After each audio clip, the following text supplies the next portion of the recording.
Thompson here from JBWere's Investment Strategy Group. Well, there's still plenty of things out there going on for investors to chew over and plenty of doomsday headlines in the media.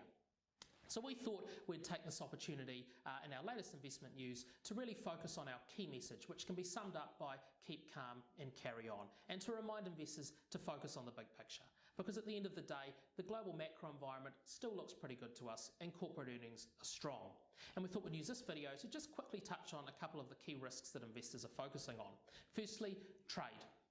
Now, we were really happy to see the agreement between the US, Mexico and Canada earlier this week, which was effectively a renegotiation of the NAFTA agreement.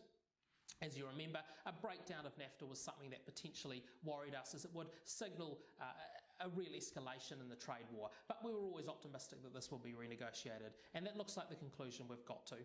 Now, it looks like there's obviously going to be a fair bit of water that has to go under the bridge between now and when Congress may or may not sign that agreement, because that won't be till sometime in the first half of next year, when the House of Representatives could very well be back in Democratic hands. But we remain optimistic. And we think one of the key concessions out of this agreement, particularly around automobiles, might inform negotiations that the US is having with the EU and Japan. Now, across in China, as you would have seen, another $200 billion worth of Chinese imports have had tariffs put on them at a rate of 10%, rising to 25% at the start of next year. Now, from our perspective, this effectively locks down risk or uncertainty of escalation around that $200 billion until the start of next year, which gives Trump and President Xi in China plenty of time to negotiate. Now, at the same time as that, the risk of the remaining $267 billion worth of Chinese imports is at risk of tariffs, but we don't think it should be lost on investors that more than half of these goods are consumer goods, that if their prices were to rise, would hit consumers and voters, more importantly, in the pocket. So we think the Trump administration will have to tread carefully around this. Across the pond in the UK, Brexit is now really back in the headlines as we approach the end of the formal negotiation period, which is the 29th of March next year.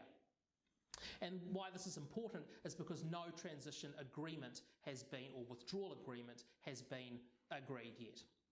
And our base case remains that an orderly transition is agreed by then, but the risk of what's being dubbed in the media as a no-deal Brexit is rising.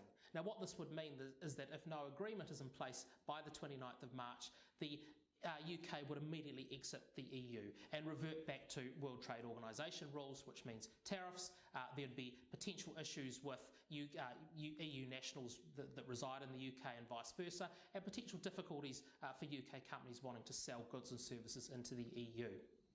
Now, this would be a big deal for Europe and would certainly dent market sentiment. But at the same time, we certainly don't see Brexit as something that would derail the global economic cycle, even if the UK took a rather large GDP hit from a no-deal Brexit scenario.